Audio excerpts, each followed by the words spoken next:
West Orange Stark and Newton square off, crosstown rivals hook up in Pearland, and so much more in Texas high school football. Looking out the window, that's a paddling. We're fixing to pick 'em.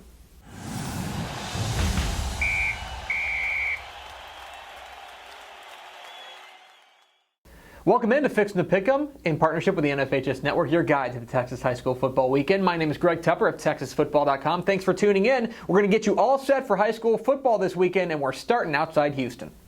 7:30 p.m. Friday night at the Rig in Pearland. It's Pearland-Dawson taking on arch rival Pearland. What do we make of this big-time rivalry clash? Number one, it's pick your poison against Pearland's defense. So Pearland's defense has been absolutely outrageous. The Oilers have dominated defensively this year. Get this, they're giving up 2.6 yards per carry and 3.3 yards per pass. That's pretty stout altogether. When you've got defensive back Blake Paris and defensive end Joey Longoria up there, you're going to do some big things. It's up to Dawson to get around that.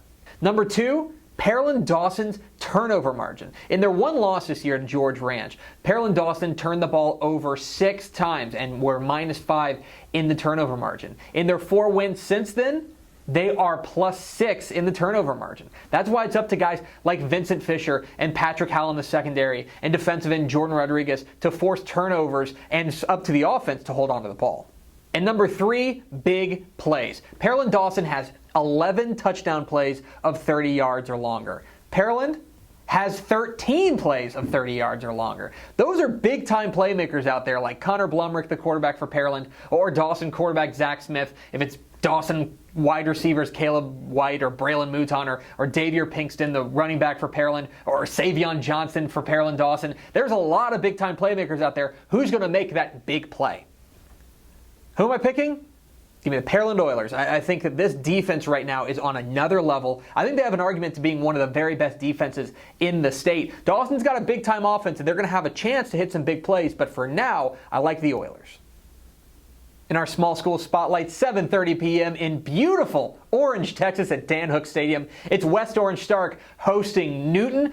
What are the keys to this one? Number 1, wake up, Newton. Newton comes into this game 1-3 and scuffling, 3 consecutive losses after a very good win over Tatum in their opener. They've got tons of talent. J-Ron Hanks, their running back, Gabe Foster, the other running back, Brock Barbay, the quarterback, but they're only averaging 19.7 points per game. This is an explosive Newton offense. They just got to wake up. Number 2, ball control for West Orange Stark. Last week in their loss to Richmond Foster, West Orange Stark turned the ball over 5 times. That is not a path to victory. It's up to quarterback Jack Dallas and running back Malek Edwards to hold on to the ball. Don't give the other team extra possessions, because Newton can and will make you pay.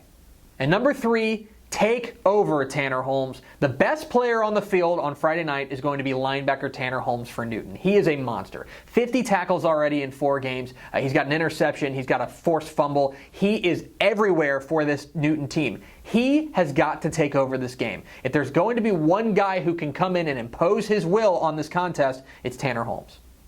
Who am I picking?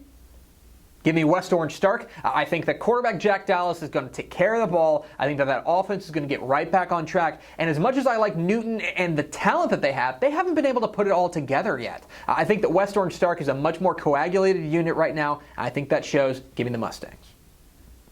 But those are far from the only big games in Texas high school football this weekend. Let's get to the lightning round.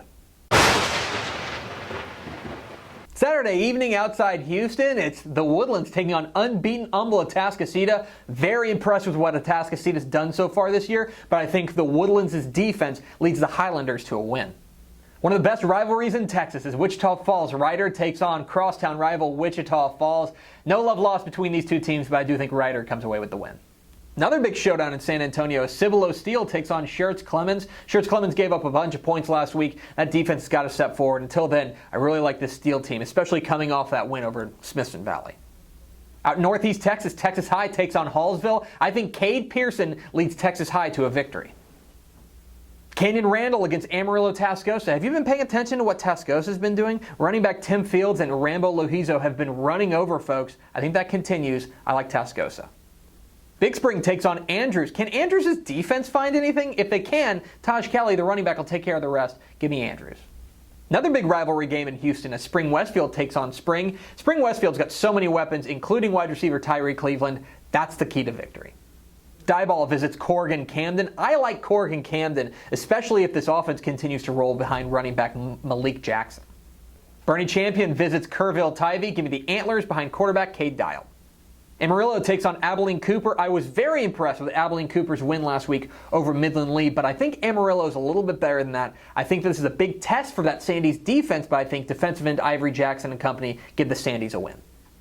In Central Texas, College Station takes on Bryan Rudder. This young College Station team is really blossoming before our eyes. I think that continues. Give me the Cougars.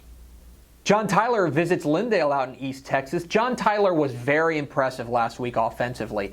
They need to get their offense continuing to be consistent.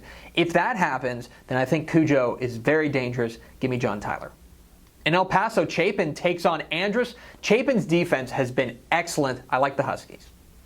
What a showdown outside Austin as Westlake takes on unbeaten Austin Bowie. Jeff Abels' Bowie Bulldogs are very dangerous because they can run the ball with a lot of different weapons. Can quarterback Sam Ellinger and company, with his big-time wide receivers out there like Reed Klubnik, overcome that? I think so. Give me Westlake in a squeaker.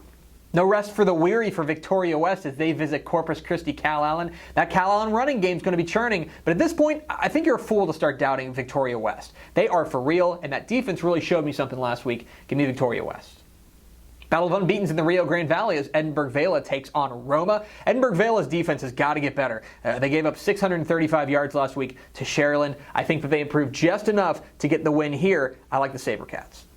And another rivalry game, this one in Dallas as Garland takes on Garland Rowlett. Expect a shootout in this one, but I think the Owls of Garland come away with the win. That's going to do it for Fixin' to Pick'em in partnership with the NFHS Networks. Which game did I miss? Leave comments down below. Don't forget to hit the subscribe button. Follow us on Twitter at DCTF. Like us on Facebook, facebook.com/Dave Campbell's, Instagram.com/Dave Campbell's, and of course, TexasFootball.com. Thanks for watching. Enjoy your Texas high school football weekend. We'll see you.